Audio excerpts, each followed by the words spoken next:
शीर्षक दो परिवार। कहानी। एक शांत बस्ती में दो परिवार एक दूसरे के पड़ोस में रहते थे। दोनों परिवारों का जीवन बिल्कुल अलग था। पहले परिवार में हर वक्त लड़ाई झगड़े और तनाव का माहौल रहता था, जबकि दूसरा परिवार हमेशा शांतिपूर्ण और मैत्रीपूर्ण वातावरण में रहता। पहले परिवार की पत्नी ने अक्सर पड़ोसी परिवार को देखकर ईर्ष्या महसूस की। उसे ये समझ नहीं आता था कि आखिर वे इतना खुशहाल और शांत कैसे रहते हैं। एक दिन उसने अपने पति से कहा, तुम जाकर पता करो कि हमारे पड़ोसी इतने अच्छे तरीके से कैसे रहते हैं। उनकी खुशहाली का राज क्या है? पति को ये विचार सही लगा।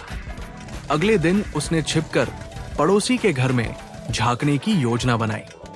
वो चुपके से उनके घर के पास गया और खिड़की के पास छिपकर देखने लगा। उसने देखा कि पड़ोसी परिवार की पत्नी फर्श पर पोछा लगा रही थी।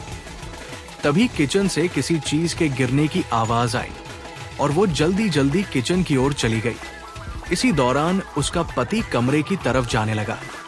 उसका ध्यान फर्श पर रखी बाल्टी पर नहीं गया और ठोकर लगने से बाल्टी का सारा पानी फर्श पर फैल गया।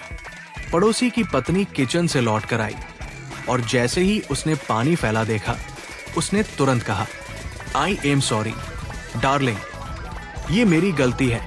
मुझे बाल्टी को रास्ते से हटा देना चाहिए था। पति ने मुस्कुराते हुए जवाब दिया, नहीं डार्लिंग, गलती मेरी है, मुझे ध्यान देना चाहिए था। ये सुनकर झगड़ालू परिवार का पति हैरान रह गया। उसने सोचा कि अगर ये घटना उनके घर में हुई होती तो अब तक चीख पुकार मच चुकी होती। वो चुपचाप घर लौट आया। उसकी पत्नी ने उत्सुकता से पूछा, तो पता चला उनके खुशहाल जीवन का राज?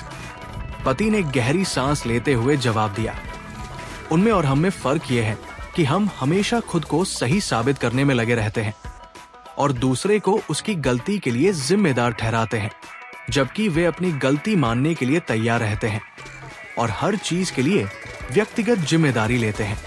यही उनकी खुशहाली का राज है। शिक्षा। इस कहानी से हमें ये सीख मिलती है कि किसी भी रिश्ते, खासकर परिवार में, अहंकार को साइड में रखना बेहद जरूरी है।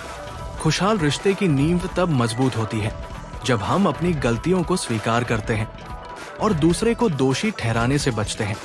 रिश्तों में हम का भाव रखना चाहिए, न कि मैं का। दूसरों को नीचा दिखाने की कोशिश से न केवल रिश्तों में कड़वाहट आती है, बल्कि परिवार का माहौल भी खराब होता है। हमेशा याद रखें, परिवार में दूसरे की जीत भी आपकी जीत होती है। बहस में जीतने से ज्यादा महत्वपूर्ण है रिश्ते को बचाना। दूसरों को दोष देने की बजाय खुद जिम्मेदारी लें। परिवार जोड़ने की कला सीखें तो एक खुशहाल और शांतिपूर्ण जीवन संभव है।